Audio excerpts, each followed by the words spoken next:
11 जनवरी को गृह मंत्री अमित शाह बैठक करने वाले हैं। झुग्गी बस्तियों के प्रधानों से अमित शाह की मुलाकात होनी है। झुग्गी में रहने वाले लोगों की समस्याएं अमित शाह सुनते हुए यहां पर नजर आएंगे।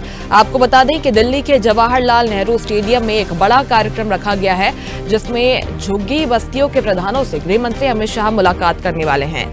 दिल्ली विधानसभा चुनाव की तारीखों का ऐलान हो गया है। इसके बाद सारी पार्टियां जोर आजमाइश में लगी हुई हैं और भारतीय जनता पार्टी भी अपनी पूरी कोशिश कर रही है। नई स्ट्रेटेजी भारतीय जनता पार्टी की तरफ से बनाई गई है। 11 जनवरी को एक बड़ा कार्यक्रम रखा गया है, जिसमें झुग्गी बस्तियों पर फोकस रखा गया है। झुग्गी बस्तियों के प्रधानों से अमित शाह मुलाकात करने वाले हैं, बातचीत करने वाले हैं और यहाँ के जो वोटर्स हैं वो काफी अहम स्थान रखते हैं। इसी वजह से एक बड़ा कार्यक्रम भारतीय जनता पार्टी की तरफ से रखा गया है। अमित शाह में झुग्गी बस्तियों के प्रधानों से संवाद करने वाले हैं।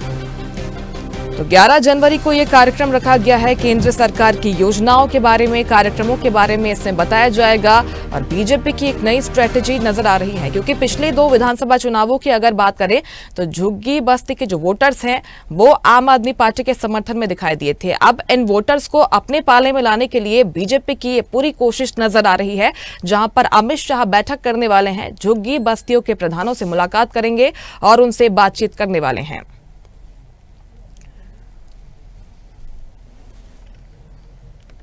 तो ये पूरी तैयारियां अब दिल्ली विधानसभा चुनाव को लेकर देखी जा रही है। न सिर्फ आम आदमी पार्टी बल्कि भारतीय जनता पार्टी भी अपनी पूरी कोशिश कर रही है। इसके पहले भी झुग्गी बस्तियों के लिए प्रचार अभियान बीजेपी की तरफ से चलाया गया था। यहां पर कार्यकर्ताओं को भेजा गया था और बीजेपी की तरफ से, शीर्ष नेतृत्व की तरफ से यही आदेश है कि झुग्गी बस्तियों के जो कोर वोटर्स हैं उन्हें अपने पाले में लाने के लिए ये पूरी कवायद की जाएगी। प्रचार अभियान के बाद जो कार्यकर्ता वहां पर पहुंचे, अब अमित शाह एक बड़ा कार्यक्रम करने वाले हैं, जिसमें झुग्गी बस्तियों के प्रधानों से बातचीत की जाएगी। तो दिल्ली विधानसभा चुनाव को लेकर दिल्ली में सरगर्मियां तेज हैं और तमाम पोस्टर वॉर यहां पर जारी है, बयानबाजी देखी जा रही है। अब आम आदमी पार्टी के वोटर्स में सेंध लगाने के लिए ये कार्यक्रम बीजेपी करने जा रही है। और इस खबर पर ज्यादा जानकारी के साथ दिल्ली संवाददाता तनु बालियान फोन लाइन पर हमारे साथ जुड़ गई है। तनु, झुग्गी बस्ती के जो वोटर्स हैं साफ तौर पर आम आदमी पार्टी के वोटर्स माने जाते रहे हैं। पिछले 2 विधानसभा चुनावों में आपको इससे फायदा भी मिला है, अब इसमें सेंधमारी करने की कोशिश है बीजेपी की। मुस्कान, देखिए दिल्ली विधानसभा चुनाव में जो झुग्गी झोपड़ी के जो मतदाता है वो एक बहुत बड़ी भूमिका निभाते आ रहे हैं। पहले यही वोटर देखिए कांग्रेस के हुआ करते थे, लेकिन जब से कांग्रेस का सुपड़ा साफ हुआ है दिल्ली में, ये वोटर्स आम आदमी पार्टी के हो गए हैं, क्योंकि इन्हें लगातार फ्री जो बिजली है वो मिल रही है, पानी मिल रहा है, फ्री शिक्षा और स्वास्थ्य मिल रहा है। तो जो इन लोगों का पैसा बचता है वो ये अपने घर भेज देते हैं। और आपको भी याद हो मुस्कान, बीजेपी नेताओं ने जो जे क्लस्टर में हमने देखा था, तस्वीरें देखी थी कि रात बिताने का अभियान शुरू किया था।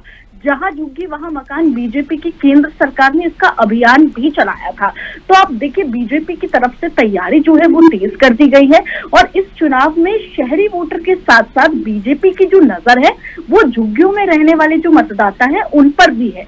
और बीजेपी झुग्गी बस्तियों में पहुंच बढ़ाने पर अब लगातार काम कर रही है।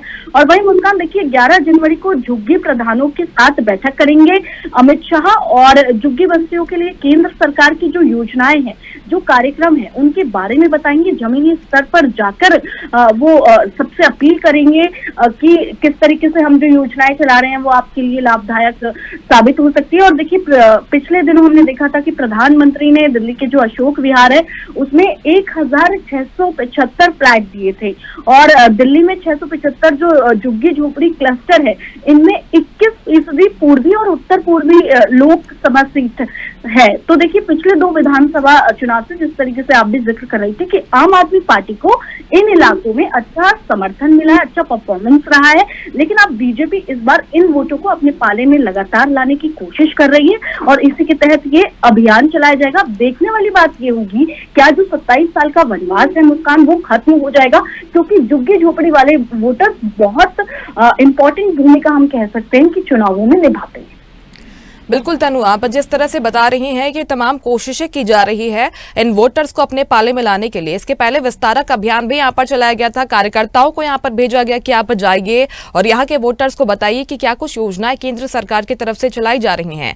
और जिस तरह प्रधानमंत्री ने भी फ्लैट्स की सौगात यहाँ पर दी, क्या लगता है जो तमाम कोशिशें बीजेपी कर रही है इससे फायदा मिलेगा चुनावों में? की भी जो फाइट है वो कहीं ना कहीं बीजेपी और आम आदमी पार्टी में देखी जा रही है और लगातार प्रधानमंत्री के द्वारा ये बात कहने की कोशिश की जा रही है। रैलियों में जो कार्यकर्ता हैं, जो मंत्री हैं, उनके द्वारा ये कहने की कोशिश की जा रही है, जनता तक मैसेज पहुंचाने की कोशिश की जा रही है कि प्रधानमंत्री लगातार जो झोपड़ी वाले लोग हैं उनके लिए लगातार काम कर रहे हैं। लेकिन देखिए, अरविंद केजरीवाल ने जिस तरीके से मुफ्त की जो रेवड़ियां बांटी हुई हैं, उससे कहीं ना कहीं ये जो झुग्गी बस्ती वाले लोग हैं ये अट्रैक्ट होते हैं केजरीवाल की तरफ से। तो देखिए, फाइट तो है, बीजेपी के लिए भी इतना आसान इसलिए नहीं रहने वाला है क्योंकि जो मुफ्त की रेवड़ियां हैं वो बहुत इंपॉर्टेंट रोल प्ले कर रही है दिल्ली के अंदर। लेकिन देखिए, हम कह सकते हैं कि अगर ये अभियान और ज्यादा तेज होगा और ज्यादा तेजी लाई जाएगी तो कहीं ना कहीं थोड़ा बहुत फायदा तो मिल सकता है। बाकी देखिए, अभी बहुत सारे सर्कमस्टांसेस जो है वो चुनाव में चेंज होंगे, जैसे जैसे धार पकड़ेगा ये चुनाव वैसे वैसे बहुत चीजें बदलेंगी। लेकिन बीजेपी की जो कोशिश है उसको रंग लाने में और ज्यादा कड़ी मेहनत बीजेपी को करनी पड़ेगी, क्योंकि एक तरफा जो झुग्गी झोपड़ी वाले हैं वो आम आदमी पार्टी को वोट करते आए हैं। लेकिन देखने वाली बात होगी क्या इस बार कुछ बदलाव होगा या फिर जो पुरानी चीजें हैं वही रिपीट होंगी।